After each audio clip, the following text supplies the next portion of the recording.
வசனம் மழை போல் பெய்திறங்கும், சத்தியம் மலர் போல் இதழ் விரியும்.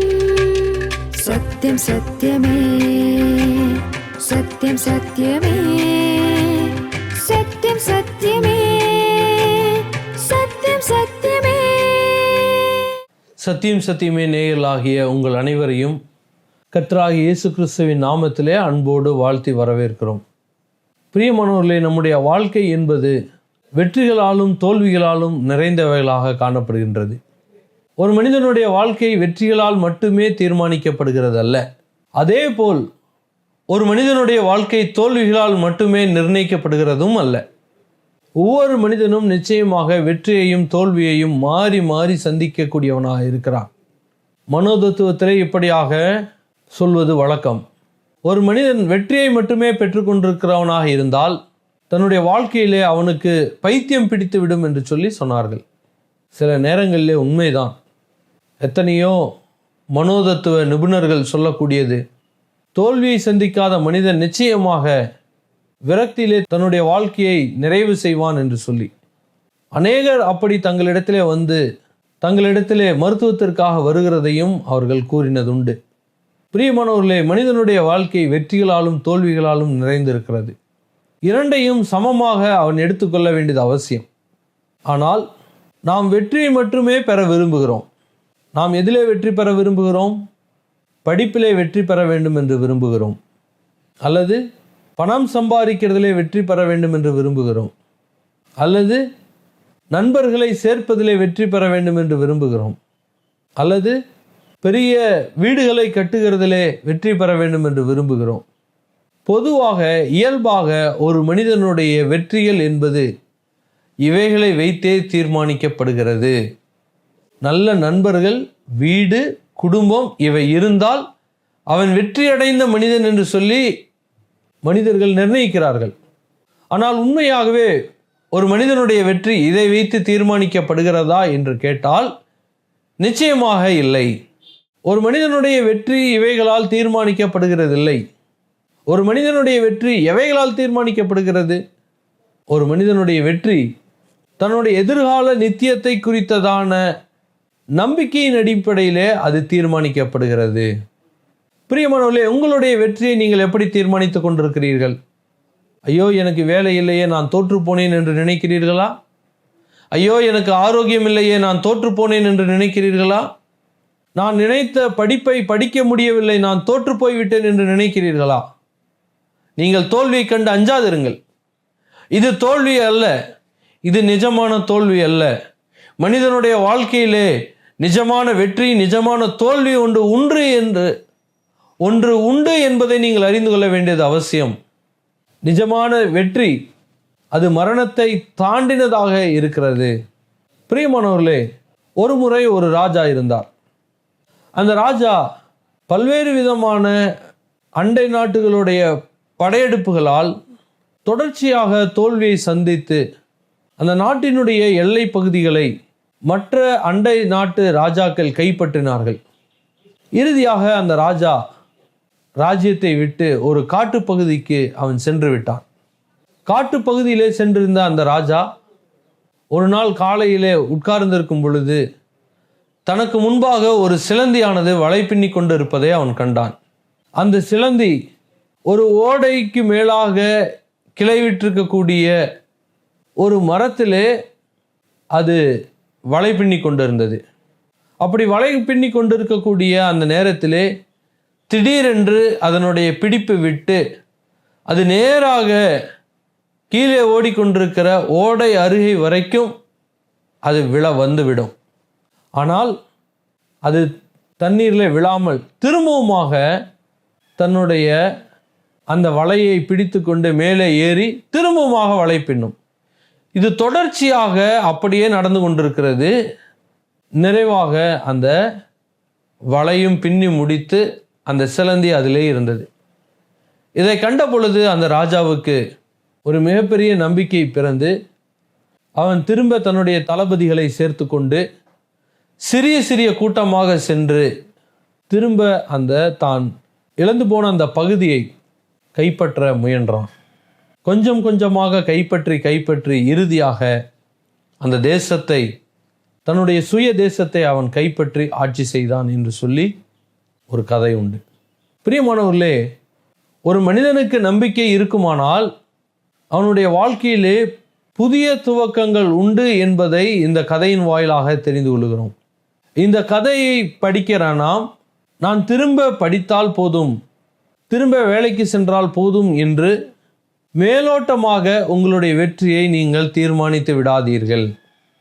அநேக மனிதர்கள் செய்யக்கூடிய தவறை போல நீங்களும் பணத்தை வைத்து கொண்டும், வீட்டை வைத்து கொண்டும், அந்தஸ்தை வைத்து கொண்டும் இதுதான் வெற்றி என்று தீர்மானித்து விடாதீர்கள்.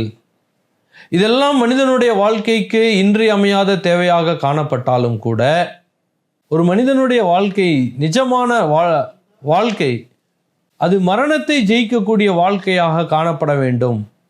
இந்த ராஜா மரணத்தை ஜெயித்து தன்னுடைய உயிரை பணயம் வைத்து அவன் போரிட்டு தன்னுடைய ராஜ்யத்தை கைப்பற்றினான். அவன் வெற்றியடைந்த ராஜா என்று எல்லாரும் சொன்னார்கள். பிரியமானவர்களே, உங்களுடைய என்னுடைய வாழ்க்கை நம்முடைய பணத்தை வைத்து, மரணத்தை வைத்து, இதை வைத்தல்ல. நம்முடைய வாழ்க்கை உண்மையாகவே பாவம் மன்னிக்கப்பட்டிருக்கிறதா? உன்னுடைய வாழ்க்கை பாவம் மன்னிக்கப்பட்டிருக்கிறது என்றால் அது வெற்றி அடைந்த ஒரு வாழ்க்கையாக இருக்கிறது.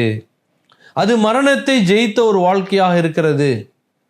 எனக்கு அன்பான பிரியமானவர்களே, 1 கொரிந்தியர் 15வது அதிகாரத்திலே பவுல் என்ற ஒரு மிகப்பெரிய தேவபக்தன் இப்படியாக எழுதியிருக்கிறார். இயேசு கிறிஸ்து மரணத்தை வென்றெடுத்த ஒரு ராஜாவாக அவர் காணப்படுகிறார். இந்த உலகத்தினுடைய ராஜாக்கள் எல்லாம் நிலத்தை அவர்கள் ஆட்சி செய்தார்கள், நிலத்தை அவர்கள் கைப்பற்றினார்கள். ஆனால் மரணத்தை அவர்களால் ஜெயிக்க முடியவில்லை. ஆனால் இயேசு கிறிஸ்து மெய்யான ராஜாவாக, மெய்யான இறைவனாக இருக்கிறபடியால் அவர் மரணத்தை ஜெயித்து அழுந்தார். ஆகவே தான் அவர் இப்படியாக சொன்னார், மரணமே உன் கூர் எங்கே, பாதாளமே உன் ஜெயம் எங்கே என்று சொல்லி சொன்னார்.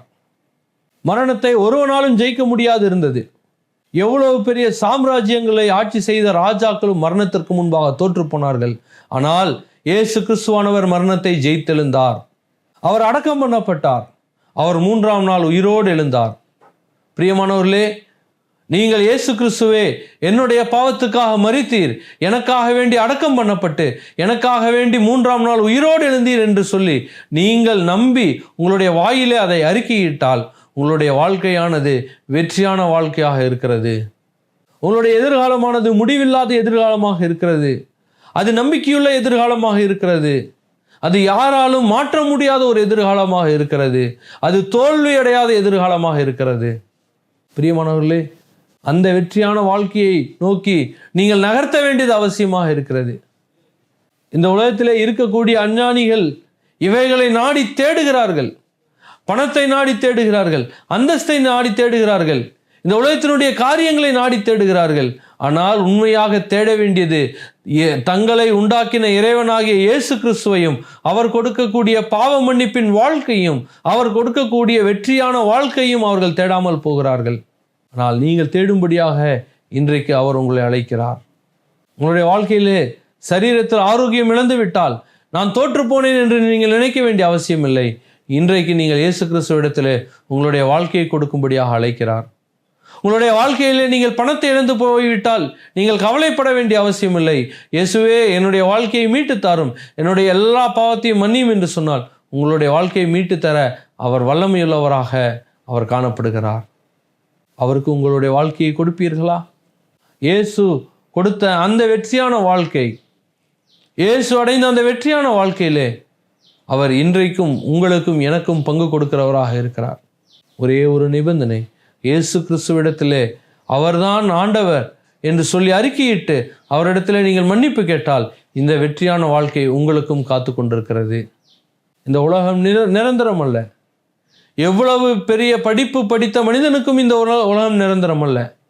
எவ்வளவு பெரிய சாம்ராஜ்யத்தை ஆண்ட மனிதனுக்கும் இந்த உலகம் நிரந்தரம் அல்ல. மருத்துவத்திலே கோலோச்சின எவ்வளவு பெரிய மருத்துவர்களுக்கும் இந்த உலகம் நிரந்தரம் அல்ல என்று சொல்லுகிறது. இந்த உலகம் நமக்கு நிரந்தரம் அல்ல. நமக்கு நிரந்தரம் தேவனுடைய இறைவனுடைய வீடாகிய இயேசு கிறிஸ்து இருக்கக்கூடிய இடம்தான். அந்த பரலோகம்தான் நமக்கு நிரந்தரம். அந்த பரலோக வாழ்க்கையை பெற்றுக்கொள்ளும்படியாக அந்த பரலோகத்திலே சந்தோஷம் உண்டு, சமாதானம் உண்டு. அங்கே மரணம் இல்லை, அங்கே துக்கம் இல்லை, அங்கே வேதனை இல்லை, அங்கே பஞ்சம் இல்லை, அங்கே பட்டினி இல்லை, அங்கே நோய்கள் இல்லை. அந்த வெற்றியான வாழ்க்கையை தேடி அந்த வெற்றியான வாழ்க்கையை பெற்றுக்கொள்ளும்படியாக இயேசு கிறிஸ்து உங்களை அழைக்கிறார். அந்த வாழ்க்கையை இன்றைக்கு அவருடைய கையிலே நீங்கள் பெற்றுக்கொண்டு, இயேசுவே என்னுடைய பாவத்தை மன்னியும், எனக்காக வேண்டி செத்து உயிரோடு எழுந்தீரே, என்னை மன்னியும் என்று சொல்லி அந்த வாழ்க்கையை பெற்றுக்கொண்டு சந்தோஷமான வாழ்க்கையை வாழும்படியாக, இயேசு கொடுக்கக்கூடிய அந்த நித்திய ஜீவன வாழ்க்கையை வாழும்படியாக அவர் உங்களை அழைக்கிறார். இயேசு தாமே உங்களை ஆசீர்வதிப்பாராக. ஆமென்.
சத்தியம் சத்தியமே என்ற இந்த ஆசீர்வாதமான நிகழ்ச்சியை கண்டு கொண்டிருக்கிற உங்கள் எல்லோரையும் நாங்கள் இயேசுவின் இனிமையான பெயரால் வாழ்த்துகிறோம், வரவேற்கிறோம். நீங்கள் காணக்கூடிய இந்த நிகழ்ச்சியானது உங்களது வாழ்வில் நீங்கள் எதிர்பாராத சந்தோஷத்தையும் சமாதானத்தையும் தருவதற்கு இயேசு உங்களுக்கு உதவி செய்வாராக. பிரியமானவர்களே, ஒரு கண்ணீர் மிகுந்த வாழ்க்கையில் நாம் பயணிக்கிறோம். நம்முடைய ஏக்கமெல்லாம் கண்ணீர் இல்லாத ஒரு வாழ்க்கை எனக்கு கிடைத்து விடாதா, கண்ணீர் இல்லாத வாழ்க்கை என் மகளுக்கு கிடைத்து விடாதா, கண்ணீர் இல்லாத வாழ்க்கை என் மகனுக்கு கிடைத்து விடாதா, கண்ணீர் இல்லாத வாழ்க்கை என் கணவனுக்கு, என் மனைவிக்கு கிடைத்து விடாதா என்று நம்முடைய ஏக்கங்கள் எவ்வளவு அதிகமாக ஆழமாக இருக்கிறது. ஏனென்றால் இந்த பூமியில் எங்கு பார்த்தாலும் கண்ணீர் கண்ணீர் கண்ணீர். தனி மனிதனுடைய வாழ்க்கையில் கண்ணீர். பல சமயங்களில் அவனுக்கு ஏற்படக்கூடிய நோயின் தாக்கம் அவனுக்கு கண்ணீரை ஏற்படுத்துகிறது. அவனது வாழ்க்கையில் ஏற்படக்கூடிய பிரச்சனைகள் அவனுக்கு கண்ணீரை ஏற்படுத்துகிறது. எங்கு பார்த்தாலும் தனி மனித வாழ்க்கையில் கண்ணீர் நிறைந்து காணப்படுகிறது. குடும்பம், சில சமயங்களில் சில குடும்பங்கள் கண்ணீரிலேயே பிறக்கின்றன, கண்ணீரிலேயே வாழ்கின்றன, கண்ணீரிலேயே மறைந்து விடுகின்றன. கண்ணீர். சில சமயங்களில் சமூகம், சில குறிப்பிட்ட சமூகம் எப்போதும் கண்ணீரிலேயே வாழ்ந்து கொண்டிருக்கிறது. சில தேசம், சோமாலியா போன்ற தேசம் எப்போதும் கண்ணீர் தான். இந்த உலகம் எங்கும் நீங்கள் சுற்றி பார்ப்பவர்களானால் கண்ணீர் மிகுந்த உலகத்தை நாம் காண்கிறோம். நாம் ஏன்? கடவுள் தனி மனிதனை, குடும்பத்தை, ஒரு சபையை, ஒரு சமூகத்தை, ஒரு தேசத்தை, இந்த உலகத்தை உண்டாக்கும் பொழுது கண்ணீர் மிகுந்ததாக உண்டாக்கவில்லை. செழிப்புள்ளதாக, சந்தோஷம் உள்ளதாக, தேவனுக்கும் ஒரு மனிதனுக்கும் இடையே அருமையான மகிழ்ச்சி ததும்பக்கூடிய ஒரு உறவில் இருக்கும்படி உண்டாக்கினார். ஆனால் இன்றோ இந்த கண்ணீருக்கு பல காரணங்கள் உண்டு. முதலாவது நமது அறிவீனம், நமது அறியாமை. செய்யக்கூடாததை செய்து விடுவது, செய்ய வேண்டியதை செய்யாமல் இருப்பது. இரண்டாவது நமது தெரிந்தெடுப்பு, கனியிருப்ப காய்க்க வருந்தற்று. நமக்கு மனமகிழ்ச்சியை கொடுக்கக்கூடிய, நமது பரிசுத்தத்தை வளர்க்கக்கூடிய பல விஷயங்கள் தேவனது பாதத்தில் கொட்டி கிடக்கும் பொழுது நமதை தள்ளிவிட்டு நமது வாழ்க்கையும் சந்தோஷத்தையும் குலைத்து போடும்படியாக நாம் தவறானவற்றை தெரிந்து கொள்கிறோம். போதை வஸ்துக்கள், சாராயங்கள், விபச்சார பாவங்கள், கண்களுக்கும் இருதயத்திற்கும் அப்போதைக்கு மனமகிழ்ச்சி கொடுக்கக்கூடிய தவறான படங்கள், சினிமாக்கள் நாம் தெரிந்து கொள்கிறோம். பின்பாக அது மிகப்பெரிய பாதிப்பை நம் வாழ்க்கையை ஏற்படுத்தும் பொழுது நாம் கண்ணீர் விட்டு கதறுகிறோம். அடுத்து விழுந்து போன பாவ உலகத்தில் நாம் ஒரு பகுதியாக இருப்பதினால் நமது வாழ்க்கையில் கண்ணீர் அதிகமாய் காணப்படுகிறது. நாம் நமது ஞானத்தாலும், புத்தியாலும், பணத்தாலும், அறிவாலும் நாம் எவ்வளவுதான் முயற்சி எடுத்தாலும் கூட வெளிவர முடியாத அளவு பாவம் முழுவதும் இந்த உலகமானது பாவத்தில் அடிமைப்பட்டு கிடக்கிறது. அதனால் நாம் கண்ணீர் விடுகிறோம். இன்னும் முக்கியமாக நம்மை படைத்த, நம்மை உண்டாக்கின அந்த தேவனுக்கு நாம் பயப்படாமல், தேவனை தள்ளிவிட்டு தேவனது குணங்களுக்கு, அன்பு, சந்தோஷம், சமாதானம், மகா பெரிய பரிசுத்தம் என்ற தேவனுக்கு விரோதமாக நாம் பாவங்கள் செய்வதினால் தேவன் நமக்கு கொடுத்திருக்கிற அவரது ஆலோசனைகளை எல்லாம், கட்டளைகளை எல்லாம் கீழ்ப்படியாமல் மீறி நாம் பாவம் செய்வது நிமித்தம் ஒவ்வொரு மனிதனும் கண்ணீரில் வாழ்ந்து வருகிறான். ஆனால் இயேசு கிறிஸ்துவாகிய தேவன் கண்ணீர் இல்லாத ஒரு வாழ்க்கையை நமக்கு தருவதற்கு அவர் தயாராக இருக்கிறார். ஆம் பிரியமானவர்களே, கண்ணீர் இல்லாத ஒரு வாழ்க்கை, கண்ணீர் இல்லாத ஒரு குடும்பம், கண்ணீர் இல்லாத சமூகம், கண்ணீர் இல்லாத தேசம், கண்ணீர் இல்லாத ஒரு பிரபஞ்சம் எப்படி இருக்கும் யோசிச்சு பாருங்க. ஆனால் தேவன் இயேசுவுக்குள்ளாக அதை தருகிறேன் என்று சொல்லுகிறார். வெளிப்படுத்தல் 21 வாசிக்கிறோம், இதோ மனுஷர்களிடத்தில் தேவனுடைய வாசஸ்தலம் இருக்கிறது, அவர்களிடத்தில் அவர் வாசமாயிருப்பார், அவர்களும் அவருடைய ஜனங்களாயிருப்பார்கள், தேவன் தாமே அவர்களோடு கூட இருந்து அவர்களுடைய தேவனாயிருப்பார், அவர்களுடைய கண்ணீர் யாவையும் தேவன் துடைப்பார். அவர்களுடைய ஒரு குறிப்பிட்ட மக்களுடைய கண்ணீர் யாவையும் தேவன் துடைப்பார். இனி மரணமும் இல்லை, துக்கமும் இல்லை, அலறுதலும் இல்லை, வருத்தமும் இல்லை, முந்தினவைகள் ஒளிந்து போயின. என்ன ஒரு அருமையான ஒரு வாழ்க்கை, கண்ணீர் இல்லாத வாழ்க்கை. தேவனே நமக்கு அருகில் வந்து நமது கண்ணீர் யாவையும் துடைத்து போடக்கூடிய ஒரு வாழ்க்கை. இது எங்க நடக்குதுன்னு சொல்லப்படுகிறது? இந்த வாழ்க்கை முடிந்த பின்பு நித்தியத்தில் தேவன் இவ்வாறு தன்னை நேசிக்கிற ஒவ்வொரு பிள்ளைகளுக்கும் கண்ணீரில்லாத வாழ்க்கையை நமக்கு ஆசீர்வதித்து கொடுக்கிறார் என்று வாசிக்கிறோம். இப்படிப்பட்ட ஒரு வாழ்க்கை வாழ்வதற்கு நீங்கள் தயாராக இருக்கிறீர்களா? ஆசைப்படுகிறீர்களா? நிச்சயமாகவே தேவனை தர விரும்புகிறார். ஆம், இந்த உலகத்தில் ஒவ்வொருவனுக்கும் அவர் பட்சபாதமே இல்லாத தேவனாக இருக்கிறார். எல்லோருக்கும் தேவன் கண்ணீர் இல்லாத வாழ்க்கை தருகிறார். உண்மையில் கண்ணீர் ஏன் நமக்கு வருகிறது? நாம் செய்யக்கூடிய பாவங்கள், நாம் தெரிந்து கொள்ளக்கூடிய தவறான தெரிந்தெடுப்புகள், இவை எல்லாவற்றிற்கும் இயேசுவானவர் தன்னுடைய சிலுவை மரணத்தினால் வெற்றியை தந்திருக்கிறார். 1 கொரிந்தியர் 15 வாசிக்கிறோம், மரணமே உன் கூர் எங்கே, பாதாளமே உன் ஜெயம் எங்கே? இன்று ஒவ்வொரு மனிதனையும், ஒவ்வொரு குடும்பத்தையும், ஒவ்வொரு சமூகத்தையும், ஒவ்வொரு தேசத்தையும் மரணமானது ஆட்கொள்ளுகிறது. ஆம், சாவானது தனது கூர்மையான ஆயுதத்தை கொண்டு அது மனிதனை குத்தி குத்தி மரண பயத்தை ஏற்படுத்தி அவனை கண்ணீரிட வைக்கிறது. அவனை பாவம் செய்ய வைத்து அந்த பாவத்தின் தண்டனையாக பாதாளத்தில் அவனை கொண்டு போய் தள்ளிவிடுகிறது. அங்கு நரகத்தீயில் வெந்து அழிகிறான். அப்படிப்பட்ட மரணத்தையும் அதன் கூரையும் பாதாளத்தையும் இயேசு கிறிஸ்துவானவர் சிலுவையில் ஜெயம் கொண்டிருக்கிறார். அதுதான் வாசிக்கிறோம், நம்முடைய கர்த்தராகிய இயேசு கிறிஸ்துவினாலே நமக்கு ஜெயம் கொடுக்கிற தேவனுக்கு ஸ்தோத்திரம்.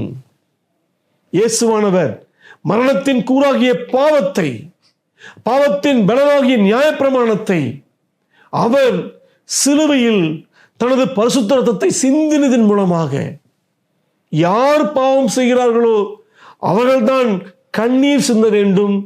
அவர்கள்தான் தங்களது பாவத்துக்கு தண்டனையாக தனது இரத்தத்தை சிந்த வேண்டும்.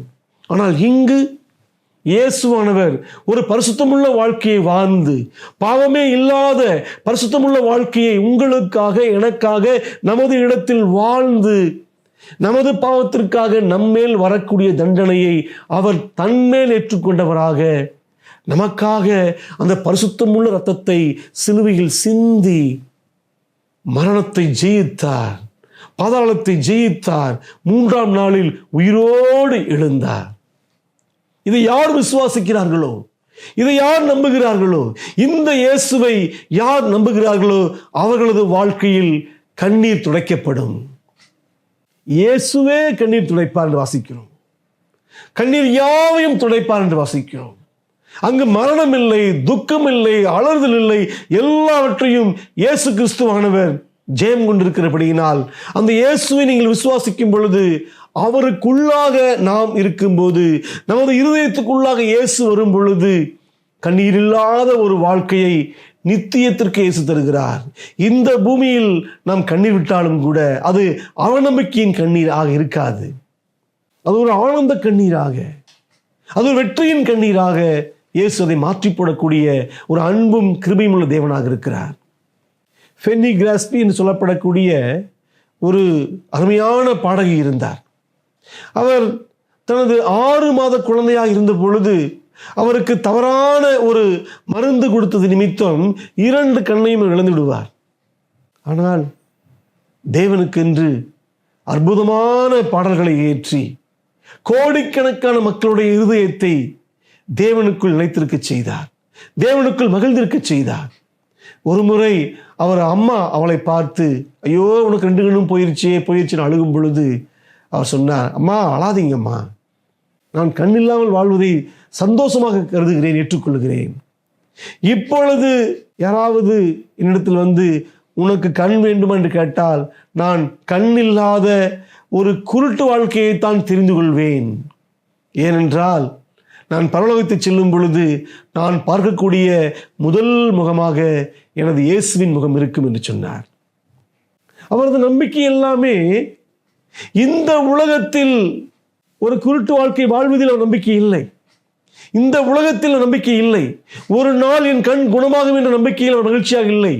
அதற்கு பதிலாக இந்த வாழ்க்கைக்கு பின்பாக வரக்கூடிய நித்தியத்தில் வரக்கூடிய முடிவில்லாத வாழ்க்கையில் இயேசுவானவர் என் கண்ணீர் யாவையும் துடைத்து எனது பாவத்தின் தண்டனை எல்லாவற்றையும் ஜெயித்திருக்கிறபடியினால் எனக்கு ஒரு புது சரீரம் கொடுக்கப்படும், ஒரு புது வாழ்க்கை கொடுக்கப்படும், ஒரு புது உறவு தேவனுக்கும் எனக்கும் ஏற்படும் என்று நித்தியத்தின் மேல் வரக்கூடிய வாழ்க்கையின் மேல் நம்பிக்கை வைத்தபடியினால் அவள் இந்த பூமியில் கண்ணீருள்ள வாழ்க்கை வாழ்வதற்கான எல்லா விதமான சூழ்நிலையும் கூட இயேசுவின் மேல் நம்பிக்கை வைத்தது நிமித்தம் ஜெயம் கொண்டாள்.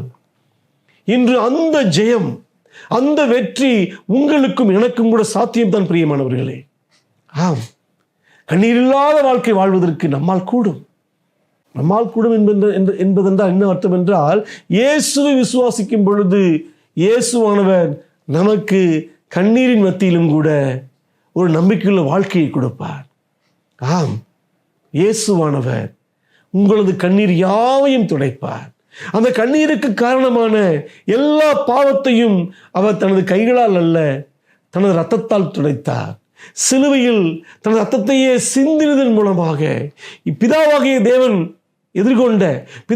எதிர்பார்த்த நமது பாவத்திற்காக நம்மேல் கொட்டப்படக்கூடிய எல்லா கோபத்தையும் இயேசுவானவர் சிலுவையில் தன்மேல் ஏற்றுக்கொண்டவராக, என் தேவனே என் தேவனே ஏன் என்னை கைவிட்டீர் என்று கதறினவராக, நாம் கதறக்கூடிய அந்த கதறல்கள் எல்லாம் இயேசுவானவர் ஏற்றுக்கொண்டு அப்பா பிதாவே என்று சொல்லப்படக்கூடிய அந்த புத்திர சுவிகார ஆவியை நமக்கு தந்து நாம் கண்ணீரில்லாத மனமகிழ்ச்சியோடு கூட பரலோக பிதாவை அப்பா என்று கூப்பிடக்கூடிய ஒரு பாக்கியத்தை அவர் ஏற்படுத்தியிருக்கிறார். ஆகவே வானத்தையும் பூமியையும் உண்டாக்கின ஒரு கருணையுள்ள, ஒரு காரணியமுள்ள, ஒரு மன உருக்கமுள்ள இந்த தேவனை அப்பாவாக தகப்பனாக பெற்றிருக்கும் பொழுது நாம் ஏன் கண்ணீர் சிந்த வேண்டும்? பிரியமானவர்களே, நமது கண்ணீரை எல்லாம் துடைப்பதற்காகத்தான் பிதாவாகிய தேவன் இயேசுவை சிலுவையில் தியாக பலியாக ஒப்புக் கொடுத்தார். உலகத்தின் பாவத்தை எல்லாம் சுமந்ததற்கும் ஆட்டுக்குட்டியாக இயேசு கிறிஸ்துவை சிலுவையில் அவர் தியாக பலியாக ஒப்புக் கொடுத்தார். நமது பாவங்கள் எல்லாம் அவர் மேல் சுமத்தப்பட்டு நமது பாவத்திற்காக நம்மேல் வரக்கூடிய எல்லா தண்டனையும் இயேசு ஏற்றுக்கொண்டவராக அவர் சிலுவையில் உயிரையே தந்து நமது பாவங்களை எல்லாம் கழுவி சுத்திகரித்திருக்கிறபடியினால் நமது கண்ணீருக்கு காரணமான எல்லா விதமான குற்ற உணர்வையும், குற்றத்தையும், பாவத்தை அடிமைத்தனத்தையும் எல்லாவற்றையும் இயேசு ஜெயம் கொண்டிருக்கிறார். மரணமே உன் கூர் எங்கே? பாதாளமே உன் ஜெயம் எங்கே? எல்லாம் இயேசுவின் சிலுவை மரணத்தால் ஜெயம் கொள்ளப்பட்டது.